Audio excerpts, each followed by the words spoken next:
Why is it that the Riddler's plan in The Batman seems counterintuitive to the objectives that he laid out earlier in the movie? Why doesn't his plan seem to make any sense at all with the release of the Penguin now? In The Batman, we find out that the Riddler was an orphan who was left to his own devices in Gotham and held in the foster care system for years. He talks in depth about how he had to sleep with rats, go to bed hungry, and how he was generally completely forgotten about by the Gotham elite, those that left him to rot in some of the worst conditions in all of Gotham City.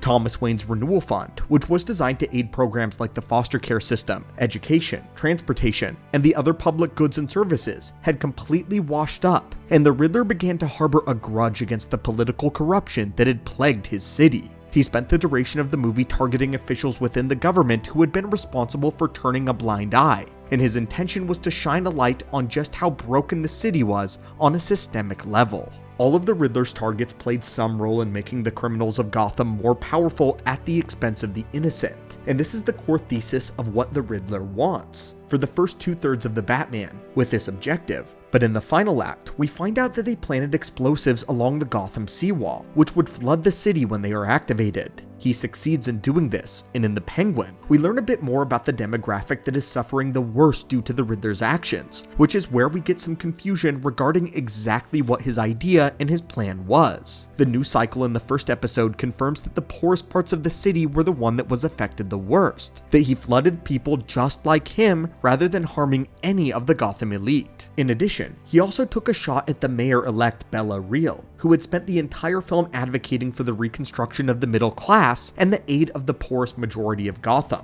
She confronted Bruce Wayne about not doing more for his city, given that he had inherited the Wayne estate and had the capacity to do much more than he was letting on. She seemed to be the voice of the people, yet the Riddler still attacked her anyway. Furthermore, when the flood hit, rich neighborhoods and ivory penthouses remained untouched, so on the surface, it looks like the Riddler attacked the very same people that he was trying to help. It looks like he did more harm than any good. But this all appears to be according to plan. But what exactly caused so much damage to the poor neighborhoods instead of targeting wealthier parts of the city that could have resulted in much more harm to the rich than the poor of Gotham? In order to understand the Riddler, we have to understand how the wealthiest people in Gotham got to be so wealthy in the first place, and specifically, how the government officials exploit the lower class for their gain. We learn that several offices in the government, included but not limited to the district attorney and the mayor's office, would take bribes in order to turn a blind eye. And this is why he killed the former mayor Don Mitchell, district attorney Gil Colson, and former police commissioner Pete Savage, amongst several others. Businesses such as the Falcone drop circuit exploit the poor by targeting addicts, and the government and the rich get a cut of these profits for letting this go down. Every time someone in the government enables drop running, they get a kickback of funds. The GCPD provides protection for the distribution of drops, and it's the poor who suffer from these effects. So what the Riddler wants to do is to get the rich to understand their responsibility, and to broadcast this responsibility nationwide. Throughout the entire project, the Riddler has a strong sense of theatricality in order to draw attention to the larger issues at play, making the rest of the world understand it is not enough just to kill these people and be done with it, because whoever replaces them will be corroded by the same system. And no matter who joins the government, they will end up being just as corrupt as the predecessors. Instead, what needs to happen is that the Riddler needs to make the rest of the city and the rest of the world angry enough to overpower the cancer that has taken over the system and the city of Gotham. One district attorney or corrupt mayor will not make a difference. But if all eyes are on the office and understands what happened through gruesome publicity, then change will begin to happen. This is why everything is broadcasted. The Riddler needs to be effective. So how exactly does this play in with the seawall? After all, the flood still impacted the poor disproportionately. So what was this meant to accomplish in his plan? The Riddler is extremely bitter because nobody helped him when he was suffering, even though there were plenty of people in positions of power that could have very easily. They could have injected money into the foster care system, made it much more livable for the children who were in those conditions. But by flooding the poor, he forces the hand of the rich, daring them to look at the problem and continue not to help. When he destroyed the seawall, he didn't help the poor. All he did was highlight their suffering in a much more visual way that was now impossible to ignore. And now, all eyes are shifted to Gotham. The Riddler murders have been national news, so the entire country is looking to Gotham in order to see what happens next. And so many more people are now well aware of the corruption that has infected the city and its politics. He is calling attention from everyone else, which makes it even more difficult for everyone in Gotham to simply let the poor rot without doing anything about it. Because now, the Riddler has created external consequences. And now, the rich have a choice to make, a decision. They have the opportunity to help victims of the flood recover, and the entire world is waiting to see what they do, how they change the physical problem. It is difficult to see abstract concepts such as hunger or poverty, but it is much easier to see a natural disaster or a flood. The Riddler is forcing the hand of the rich, daring them to turn a blind eye again, knowing full well that they cannot. The other option is that if they don't help, it will keep looking the other way. This would not bode well for them, since the Riddler has brought this conflict to a boiling point. Politicians, lawyers, and the Falcone operation and anyone with the means to help can no longer pretend that people are not suffering, because now if they do, there will be hell to pay.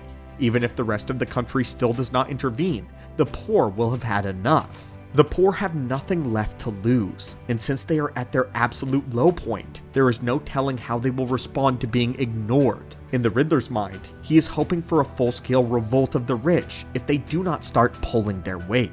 Whoever doesn't help will suffer severe social consequences, so this is his method to get the renewal fund to actually start working for the people, rather than just circulating between the hands of the rich.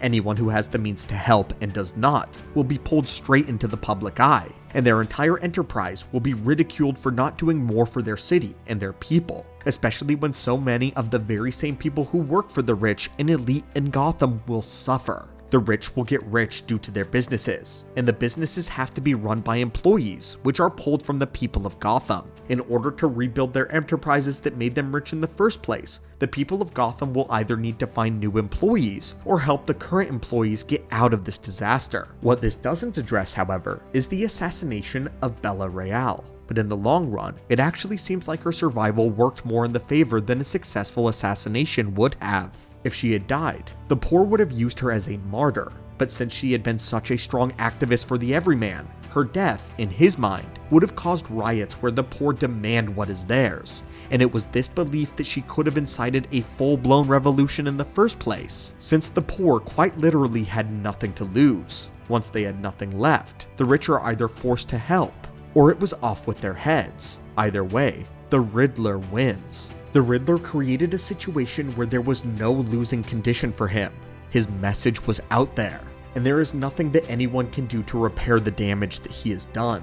Instead, however, has taken office, and seems like she will continue in her crusade to root out corruption in Gotham. And even though the Riddler was extreme in his methodology, and was far less stable mentally speaking, the Batman and the Mayor are all playing for the same objective as he did. They all want the corruption removed. They just have very different ways of doing it.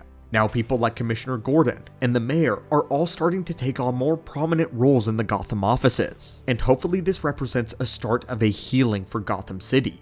In the Riddler's mind though, this seems to be what would end up happening, which helps to clear up some of the inconsistencies, those that jump into the story in the last act. But when it's all broken down, it does seem to make much more sense in this context. But anyway friends, what do you think of the idea that the Riddler specifically targeted the poor in order to force the rich to either help or be revolted against? Was this a smart decision, or was there a better way to go about it? And why did he take a shot at the Mayor when the objective seems otherwise aligned? As always my friends, hit that current employees get out of this disaster. They help, or the poor start building their gelatinous. Start building their gelatinous. Their gelatinous. Their gelatinous. Their gelatinous.